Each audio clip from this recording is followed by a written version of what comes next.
Il fait -30, mais on danse en plein air. Début janvier, le Festival des glaces bat son plein. Cette féerie un peu kitsch attire près de 2 millions de visiteurs tous les ans à Harbin. C'est le résultat d'un travail de titan.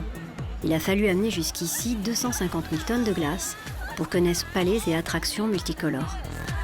Et pour édifier ces merveilles, il y a eu des milliers d'anonymes. Parmi eux, Zhang. Ah, il y a peut-être des blocs à moi là-dedans. Un peu de mon travail et de ma sueur. C'est beau ce qu'ils ont fait. Ils ont tout débité en petites briques. C'est vraiment bien. Ah, c'est beau.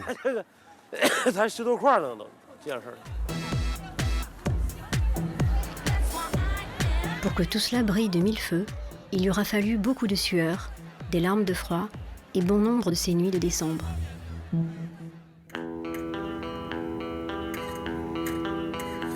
Un mois plus tôt, 4 heures du matin, une camionnette dans l'obscurité glaciale.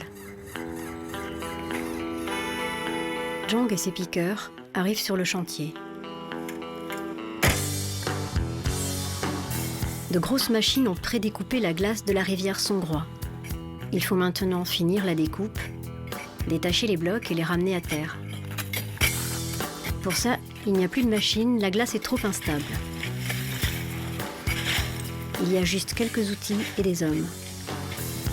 Et ils n'ont pas de temps à perdre, il faut vite isoler les blocs avant que le froid sibérien ne les soude à nouveau.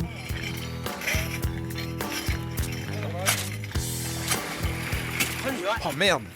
J'y suis allé trop fort. Hé, regarde! Ça fait une fontaine.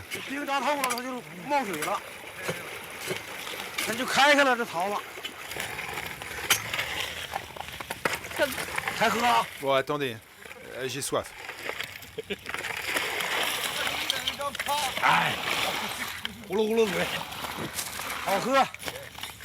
L'eau est vraiment bonne.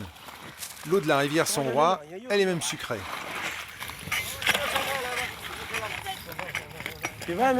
Et cette eau, c'est un bon produit de beauté. Elle donne la peau blanche. Elle n'est pas si froide par rapport à la glace. Alors quand on a soif, oui, on en boit. Et on mange même des fois des glaçons.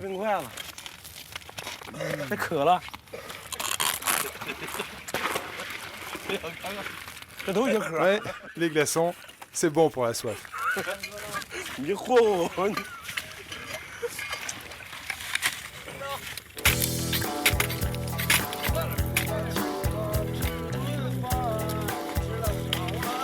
Dans l'équipe, un seul gilet de sauvetage. Zhang croit vaguement que tous les autres savent nager.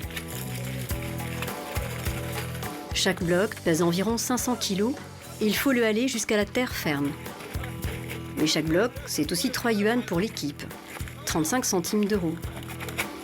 Les bonnes nuits, ils en dégagent jusqu'à 800. Une trentaine d'euros par tête, un vrai pactole en Chine. Pourquoi ça vaut le coup de travailler ici? Parce que si je travaille bien, alors le patron sera content de moi et je pourrai avoir un bon salaire. Je travaille pour gagner de l'argent.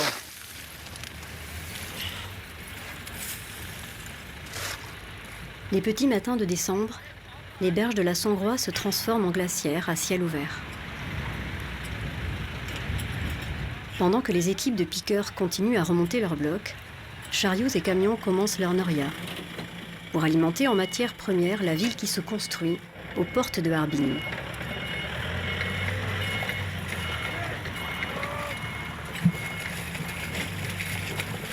Zhang ne veut pas encore se reposer. Il fait un peu moins froid, on peut encore détacher la glace. Pourtant, il sait bien que ce sont les instants les plus dangereux. L'équipe travaille depuis plus de 6 heures, sa vigilance baisse. La glace, elle est partout et c'est glissant. Oui, parfois notre travail est dangereux. J'ai souvent failli tomber et je me suis fait des sacrées peurs.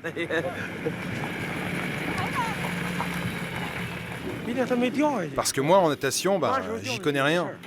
Je pourrais compter que sur mes collègues pour qu'ils me repêchent avec leurs pics. Mais bon, c'est comme ça. Dangereuse, la glace.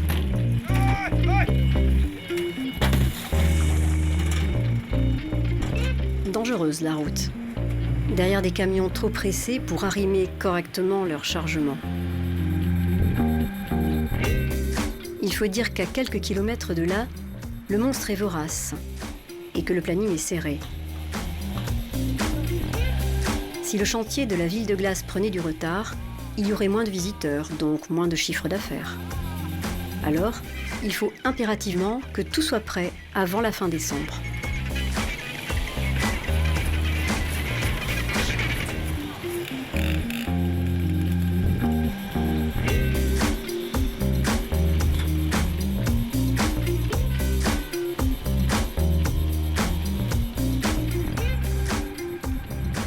Fin de journée sur la Songrois.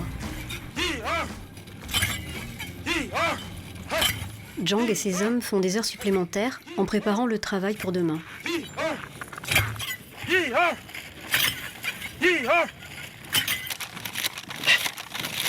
Détacher des blocs, et puis acheminer des trains de glace au plus près de la rive. Comme ça, ils pourront commencer très tôt à charger les premiers camions.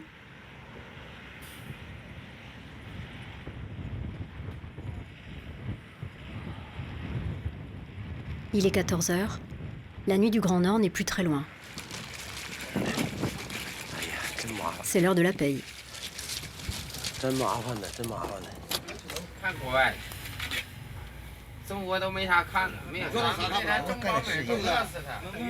Un peu plus de 300 € pour l'équipe, dont près de 50 € pour Zhang lui-même.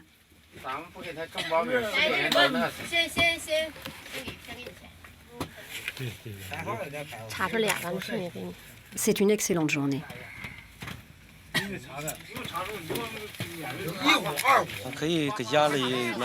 Peut-être que je vais acheter des nouveaux vêtements pour ma famille.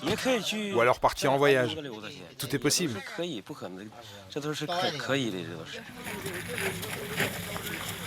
Sur le chantier, tout le monde ou presque s'est arrêté. Zhang et les siens ont fait leurs 10 heures aujourd'hui. Demain matin, il faudra se relever à 3h30.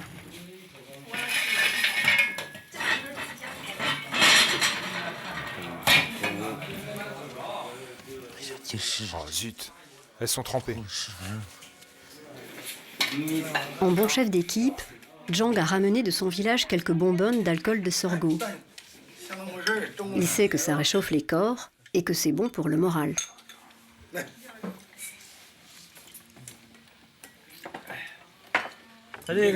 C'est bon pour la santé. Et puis, quand on est épuisé, cette gnôle fait oublier la fatigue. C'est ma passion, le baijiu. J'en bois souvent.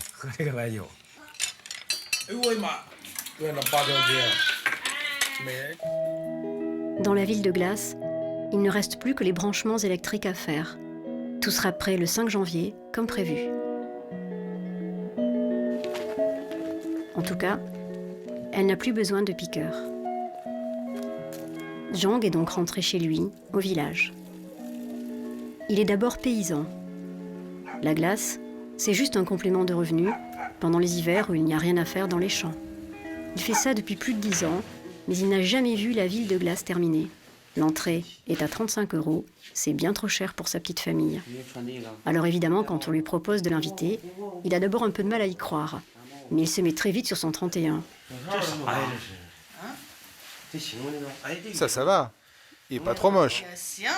Et là, tu fermes ton bouton. Il faut qu'on soit bien habillé pour aller au festival. Ça va être génial, toutes ces lumières dans la glace. On est vraiment très contents, très heureux d'aller voir ça. Moi, je ne l'ai jamais vu que de l'extérieur, en passant devant en autobus. Et je suis sûr que la nuit, c'est super beau.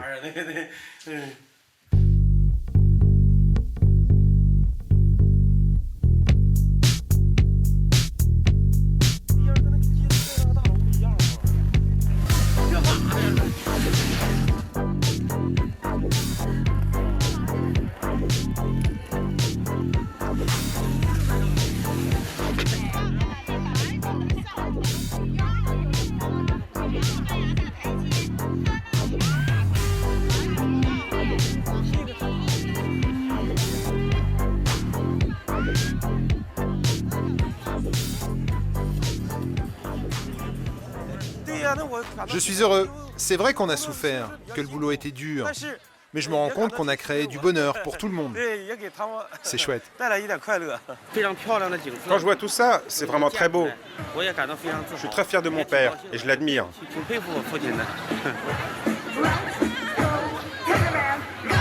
Bientôt, tout disparaîtra. Et l'an prochain, Zhang repassera ses nuits à casser de la glace sur la rivière Songhua. Il fait toujours moins 30, mais ce soir, pour lui et les siens, ça n'est plus une punition.